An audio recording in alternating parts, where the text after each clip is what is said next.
55, 55 और 95 हर उम्र के लिए यकसा मुफीद। मफाद आम्मा का आलम बरदार। जरूर सब्सक्राइब करें, लाइक करें, शेयर करें और बेल आइकन प्रेस करना न भूलें। Rabbani the scholar YouTube channel. हमने सुना है कि बकरे की माँ कब तक खैर मनाएगी। बहरहाल मुख्तार यूसुफी साहब का भी कलम यूं ही जवान रहे और इसी तरह से वो हमारे सामने आकर पेशकश करते रहें। हमारी दुआएं, हमारी नेक ख्वाहिशात उनके साथ है। आइए, यहाँ पर हमारे दरमियान दो आसिफ मौजूद हैं और वो दोनों आज की इस नशिस्त के कलमकार हैं।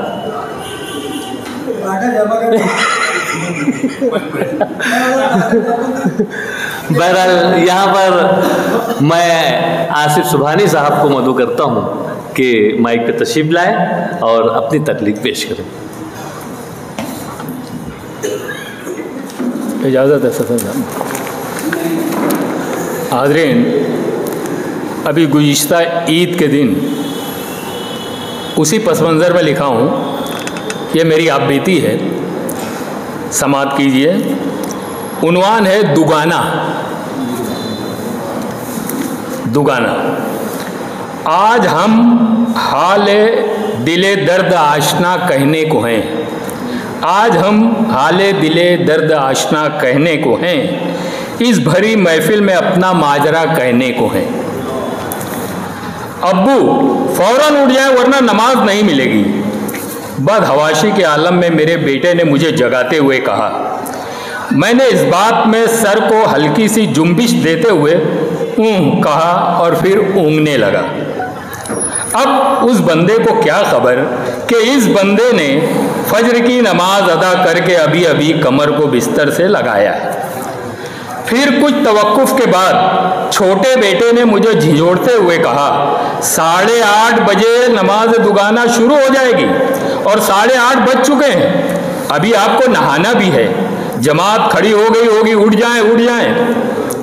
इतना सुनते ही मैं ऐसे हड़बड़ाकर उठ खड़ा हुआ गोया जलजला आ गया हो। आंधी की तरह मैं गुस्ल खाने के अंदर घुसा और तूफान की तरह बाहर आया और इतनी सुरत के साथ तैयार हुआ जैसे लड़की वाले मुझे देखने के लिए आए हुए हों। दफतन मेरी नज़र घड़ी पर पड़ी तो वो 8:30 बजा रही थी। मैंने जब दोनों साहबजादों की तरफ देखा तो दोनों बगलें झांकने लगी। चूंकि नमाज दुगाना का ऐलान 8:30 बजे का ही था, लिहाजा बगैर किसी ताखीर के मैं दोनों बच्चों के हमरा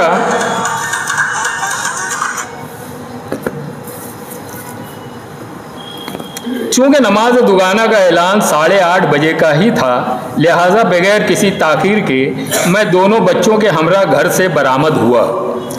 बड़े बेटे ने फौरन अपनी मोटरसाइकिल स्टार्ट की। छोटा बेटा और मैं उस पर सवार हो गए। मैंने बेटे को तंबीह करते हुए कहा कि वह आराम से गाड़ी चलाए, नमाज इंशाअल्लाह मिल जाएगी। हम तीनों ईदगाह की सिमत रवाना हुए। सड़क पर हर चार जानिब से लोग नमाज दुगाना की अदायगी के लिए जोग दरजोग ईदगाह की जानिब रवा दवा थे। बेशतर लोग सफ़ेद कुर्ता पाजामा और टोपी जेब तन किए, हाथों में चटाइयाँ थामे पैदल और टू व्हीलर पर सवार थे। बड़ा ही रूह परवर मंजर था। अक्सर टू व्हीलर सवारियों पर 2 से ज़ायद सवार थे। पैदल चलने वाले भी लंबे लंबे डग भर रहे थे। हर कोई जल्द अज जल्द ईदगाह पहुंचना चाह रहा था। जूं हम आगे बढ़ रहे थे तू हुजूम भी बढ़ता जा रहा था। जब हम मौसम पुल पहुंचे तो बराए रास्ते ईदगाह जाने वाला कैंप रोड हस्ब मामूल पुलिस इंतजामिया ने मजबूत कर रखा था, जिसके सबब तमाम लोगों का रुख सटाना रोड की तरफ था। बेपनाह भीड़ के सबब सटाना रोड पर लोग डिवाइडर के दोनों जानिब से चल रहे थे। कुछ आगे बढ़े ही थे कि लोग तेज तेज चलने की बजाय रेंगने लगे। मालूम यह हुआ कि मुखालिफ सिमत से कुछ अक्लमंद बिरादरान वतन मौका पाकर दाएं जानिब से घुस पड़े, जिनकी बेवकूफ़ी के सबब ट्रैफिक जाम हो गया था। हर किसी को यही फिक्र खाए जा रही थी कि आया नमाज मिलेगी भी या नहीं। हैरत तो इस बात पर हो रही थी कि इस कदर भीड़ में अगर कोई सवारी किसी दूसरी सवारी या पैदल चलने वालों से भिड़ जाती तो खिलाफ तवक्के लोग एक दूसरे को घूर घूर कर नहीं देख रहे थे, बल्कि मुस्कुरा मुस्कुरा कर अफ दरगुजर का मामला कर रहे थे। दिल में ख्याल आया कि काश लोग ऐसी रवादारी, उखवत और भाईचारगी का मुजाहरा आम दिनों में भी करते। खैर, कुफ्र टूटा खुदा खुदा करके ट्रैफिक बहाल हुई और जब निकासी की सबील पैदा हुई तो लोगों की रफ्तार दीदनी थी। आगे कई रास्ते ईदगाह की तरफ निकलते थे।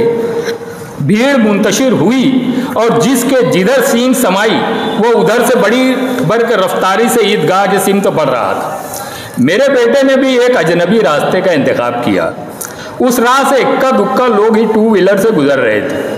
बड़ी सुबक रवि से मोड़ दर मोड़ हिचकोले लेने के बाद जब हम कॉलेज रोड की जानिब तुलू हुए तो हमें यह इदराक हुआ कि हम अपने काफिले वालों से कुछ नहीं ज़्यादा ही आगे चले आए हैं।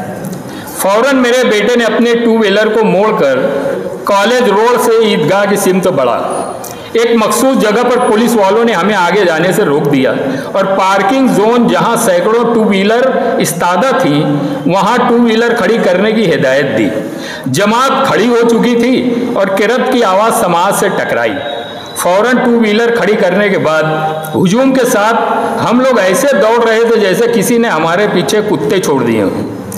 कॉलेज रोड पर धड़ाधड़ सफ़ें उगती जा रही थी। मैंने जब इमाम साहब से ओलंबा मिलाया तो 15 से 20 सफ़ें इमाम साहब से आगे लगे हुई थी। मैंने जब इमाम साहब से ओलंबा मिलाया तो 15 से 20 सफ़ें इमाम साहब से आगे लगी हुई थी। गोया जमात पाने के चक्कर में लोग जमात बाहर हो गए थे। कुछ लोग तजब्जुब का शिकार थे।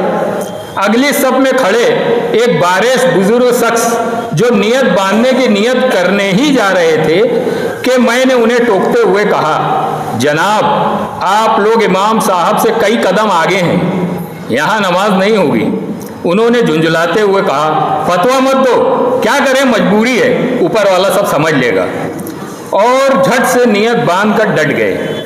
जो मजबूर नहीं थे वो सफ़ें तोड़कर दरमियान से निकले और दाएं जानिब के एक वाल कंपाउंड की तरफ लपके। वाल कंपाउंड की दीवार गालिबन 7 से 8 फीट ऊंची रही होगी। दीवार के उस पार एक कुशादा कंपाउंड था जहां से इमाम साहब के पीछे जमात में बआसानी शामिल हुआ जा सकता था। लोग जोश ईमानी में लटक फटक के बमुश्किल तमाम दीवार पर दीवाना वार चढ़कर दूसरी जानिब न सिर्फ कूद रहे थे बल्कि गिर पड़ भी रहे थे। मैं और दोनों बच्चे भी उनके मसलक पर अमल करते हुए जानिबे दीवार बढ़े। मेरा बड़ा बेटा चूंकि दराज कद है लिहाजा वो जंप लेकर मुश्किल से दीवार पर चढ़ गया और मेरी जानिब हाथ लपकाने लगा। दूसरा बेटा नीचे से मुझको ऊपर ढकेल रहा था। जैसे तैसे मुझको ढोकर दीवार पर चढ़ा दिया गया। फिर छोटा बेटा भी ऊपर चढ़ा और दोनों यके बाद धीरे दीवार की दूसरी जानिब कूद गए और मुझे कैच करने के लिए तैयार खड़े थे और अब्बू कूद जाओ की तकरार करने लगी। इधर मुझको बिल्कुल भी करार नहीं था। मैं दीवार पर बैठकर अभी हिम्मत ही जुटा रहा था कि पीछे से किसी चढ़ने वाले ने मुझे ठोका दिया। मैं दीवार पर बैठकर अभी हिम्मत ही जुटा रहा था कि पीछे से किसी चढ़ने वाले ने मुझे ठोका दिया और मैं अल्लाह अकबर का नारा बुलंद करते हुए बेखतर कूद पड़ा और हीरोपन के एहसास के साथ कपड़े झाड़ते हुए बड़े फातिहाना अंदाज से उठ खड़ा हुआ और बच्चों के हमरा सफ में जगह पाने के लिए फिर दौड़ पड़ा। आन की आन में वहाँ भी तमाम जगहें पुर हो गईं। उसी कंपाउंड में एक बड़ी सी इमारत ज़ेर तामीर थी जिसके ऊपर चढ़ने के लिए सुप्रीम कोर्ट की तरह लंबे लंबे जीने बने हुए थे। लोग उसके ज़रिए ऊपर चढ़कर एक कुशादा जगह पर सबबंदी शुरू कर दी। उस जगह बिल्डिंग मटेरियल भी रखे हुए थे, लिहाजा चंद लम्हों में वो भी हाउसफुल हो गई। इत्तेफाक से उस इमारत के जीने किबला रुख थे। अब लोग उन जीनों पर ऊपर नीचे खड़े होकर नियत बांधने लगे। हम बाप बेटे भी बड़ी सूरत के साथ लपके और तीन जीनों पर ऊपर नीचे खड़े हो गए। फौरन नियत बांधकर यगे बाद दीगरे 3 ज़ैद तकबीरें कही और पहली रिकत में शामिल हो गए।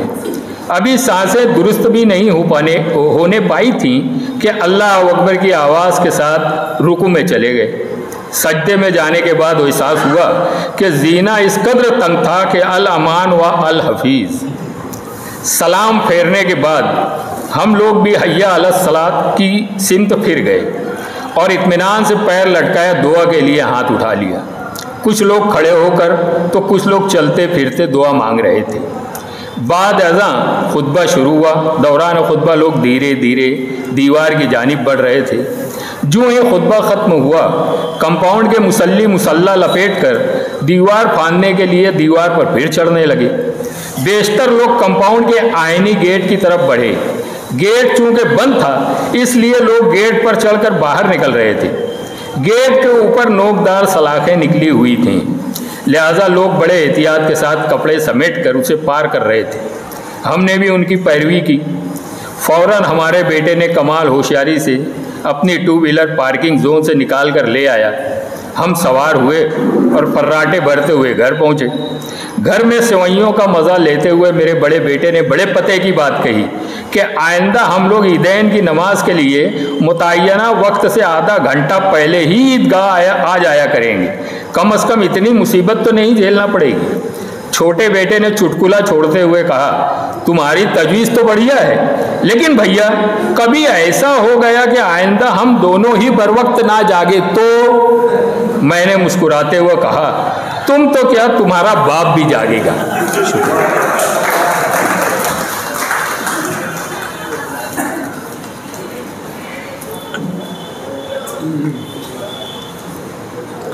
आसिफ सुबहानी साहब पिछली ईद पर जो दुगाने के वक्त जो हादसात उनके साथ पेश आए